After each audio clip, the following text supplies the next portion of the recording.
আজ আলোচনা করব 17ই মে এসএসসি পরীক্ষার সাধারণ বিজ্ঞান প্রশ্নের বহু নির্বাচনী প্রশ্ন ও উত্তর নিয়ে। যশোর বোর্ডের সাধারণ বিজ্ঞান এসএসসি পরীক্ষায় যে এমসিকিউ প্রশ্ন এসেছে সেই এমসিকিউ প্রশ্নের উত্তরগুলো দেখুন। প্রথম প্রশ্ন ছিল, কোনটির দ্রবণে লাল লিটমাস ডুবালে সেটি নীল হয়ে যায়? এখন লাল লিটমাস ডুবালে নীল হবে একমাত্র ক্ষার অথবা ক্ষারকের দ্রবণে। তাহলে এখানে ক্যালসিয়াম হাইড্রোক্সাইড হচ্ছে একমাত্র ক্ষারক, তাই আমাদের এই ক্যালসিয়াম হাইড্রোক্সাইডেরই এখানে সঠিক উত্তর হবে। তারপর নরম সাবান তৈরিতে কোনটি ব্যবহার করা হয়? এখানে পটাশিয়াম হাইড্রোক্সাইড KOH এটা ব্যবহার করা হবে।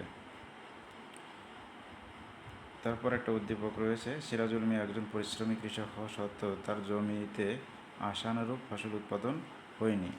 তার জমির মাটি পরীক্ষায় পিএইচের মান 9.5 এর বেশি পাওয়া যায়। জমিটি কোন আয়ন মাটি থেকে গাছের মূলে চলে যায়? ক্যালসিয়াম। যেহেতু তার জমির মাটি পরীক্ষা পিএইচ 9.5, তার মানে তার মাটি আছে ক্ষারীয়। ক্ষারীয় যখন হবে তখন ক্ষারীয় হওয়ার কারণে মাটিতে ক্যালসিয়ামের পরিমাণটা বেশি। ভালো ফসলের জন্য সিরাজুল মিয়ার উচিত নাইট্রেট জাতীয় সার প্রয়োগ করা, ফসফেট জাতীয় সার প্রয়োগ করা, ক্যালসিয়াম জাতীয় সার প্রয়োগ করা। এখানে সঠিক উত্তর হবে নাইট্রেট জাতীয় সার প্রয়োগ করা এবং ফসফেট জাতীয় সার প্রয়োগ করা। তাহলে ক্ষারীয় মাটিটা সংশোধন করা যাবে। কোনটি শিল্প কারখানায় প্রভাবক হিসেবে ব্যবহার করা হয়? মার্কিউরিক সালফেট HgSO4 এটি শিল্প কারখানায় ব্যবহার করা হয়। কোন বলের কারণে তেজস্ক্রিয় নিউক্লিয়াস থেকে ইলেকট্রন বের হয়? দুর্বল নিউক্লিয় বল। 10 কেজি ভরের কোনো বস্তুর উপর 30 নিউটন বল প্রয়োগে বস্তুটির ত্বরণ কত? ত্বরণ আমরা জানি বলের সূত্র F = ma। তাহলে ত্বরণ সূত্র A = হচ্ছে F/m, অর্থাৎ যে যত নিউটন আছে তাতে আমরা যদি ভর যদি ভাগ করি 30-এ 10 দিয়ে ভাগ যদি করি তাহলে আমাদের ত্বরণ পাওয়া যাবে। তো 30-এ 10 দিয়ে ভাগ 3, আর ত্বরণের একক হচ্ছে মিটার/সেকেন্ড², 3 মিটার/সেকেন্ড² হবে। ঘর্ষণ কমানোর উপায়: পৃষ্ঠকে অমসৃণ করা, চাকা ব্যবহার করা, লুব্রিকেন্ট ব্যবহার করা। এখানে সঠিক উত্তর হবে 2 আর 3। চাকা ব্যবহার করতে হবে, লুব্রিকেন্ট ব্যবহার করতে হবে। পৃষ্ঠকে অমসৃণ করলে বরং ঘর্ষণ আরও বেশি হবে। কোনটি ব্যাটারির প্রতীক? সেখানে ঘ নম্বর, একাধিক কোষ যদি থাকে সেটা হচ্ছে ব্যাটারির প্রতীক হবে। এখানে আর একটা প্রশ্ন রয়েছে, উদ্দীপক দেওয়া আছে, একটা চিত্র দেওয়া আছে, AB তড়িৎদ্বার দেওয়া আছে এখানে তুতের দ্রবণে। এখানে বলছে চিত্রের কোনটি চিত্রের B অর্থাৎ ক্যাথোডের দিকে যাবে?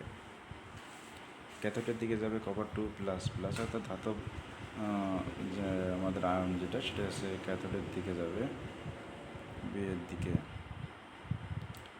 এরপর বলছে উদ্দীপকের চিত্র অনুযায়ী দ্রবণের ঘনত্ব ধীরে ধীরে কমে যায়, অক্সিজেন গ্যাসের বুদবুদ দেখা যাবে, দ্রবণটি তড়িৎ বিশ্লেষ্য পদার্থ, অর্থাৎ 2 ও 3।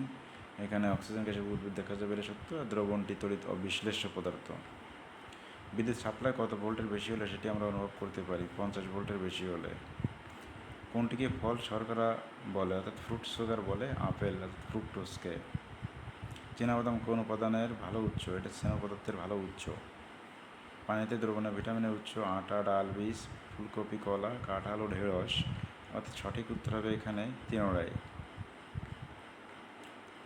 কোন খাদ্যটি প্রতিদিন 20 থেকে 30 গ্রাম গ্রহণ করা উচিত? রাফেজ।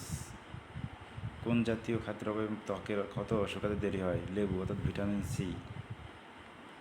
এরপর আবার আরেকটা উদ্দীপক রয়েছে, আবরার দুধ, ডিম, মাছ ও ক্যারোটিন সমৃদ্ধ শাকসবজি পছন্দ করে। তার দৈহিক উচ্চতা 1.7 মিটার এবং ওজন হচ্ছে 60 কেজি। তাহলে এখানে আপনার অবস্থাটি কোনটির মধ্যে অন্তর্ভুক্ত? এখানে আমরা বিএমআই বের করতে পারবো। বিএমআই বের করতে গেলে ওজন রে দৈহিক উচ্চতার যে মিটার আছে মিটার স্কোয়ার দিয়ে ভাগ করতে হবে, অর্থাৎ 60 ভাগ করবো আমরা 1.7 গুণ 1.7 দিয়ে করলে আমাদের যদি 25 এর কাছাকাছি হয়, 25 যদি হয় তাই স্বাভাবিক, আর যদি 25 কম হয় তাহলে সে আছে ওজন কম, আর বেশি হলে ওজন বেশি।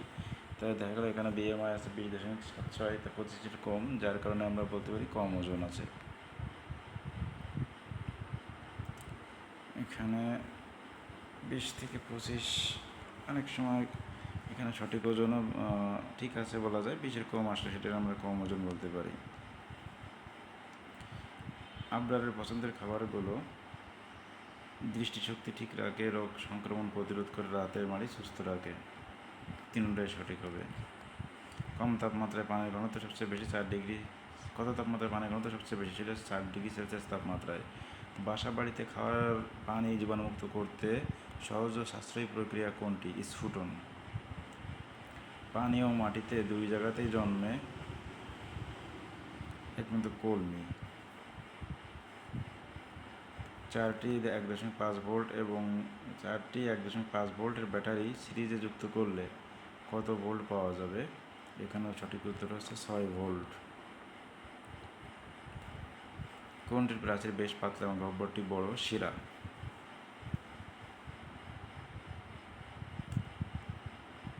কোন ধরনের শ্বেত রক্তকণিকাগুলোর সাইটোপ্লাজম দানাহীন ও স্বচ্ছ? মনোসাইট। সুস্থদের প্রতি ঘন মিলিমিটার রক্তে লোহিত কোষের সংখ্যা কত? মহিলার ক্ষেত্রে 40 থেকে 50 লাখ, পুরুষের ক্ষেত্রে 50 থেকে 54 লাখ। সুতরাং এখানে অপশানে 40 থেকে 50 লাখ আছে, এটাই সঠিক। কোন গ্রুপের রক্তে দুটি অ্যান্টিবডি এবং আরএইচ ফ্যাক্টর পাওয়া যায় না? ও নেগেটিভ রক্তে, যেখানে এখানে অপশানে নাই। নিচের অনুচ্ছেদটি পড়ে আমরা দেখি, ইদানিং রফিক সাহেব অল্প পরিশ্রমে ক্লান্তি দুর্বলতা বোধ করেন, তার রক্ত পরীক্ষায় শর্করা পরিমাণ বেশি পাওয়া যায়। অন্যদিকে তার স্ত্রীর রক্তচাপ পরীক্ষায় সর্বদা 140/90 এর বেশি মিলিলিটার পার মার্কারি এর বেশি পাওয়া যায়। তাহলে রফিক সাহেবের রোগটি কী ধরনের? এটা বিপাকীয়, মানে তার হচ্ছে খাবার হজম সম্পর্কিত রোগ। এটা রফিক সাহেবের স্ত্রী রোগটির প্রতিকারদের ওজন নিয়ন্ত্রণ করতে হবে, নিয়মিত ব্যায়াম করতে হবে, খাবারের সাথে অতিরিক্ত লবণ গ্রহণ করতে হবে। 1 ও 2 সঠিক, শেষেরটা ভুল। কোনটি শক্তিশালী অ্যাসিড? এখানে সালফিউরিক অ্যাসিড H2SO4, এটাই ক নম্বর সালফিউরিক অ্যাসিড, এটাই হচ্ছে শক্তিশালী অ্যাসিড।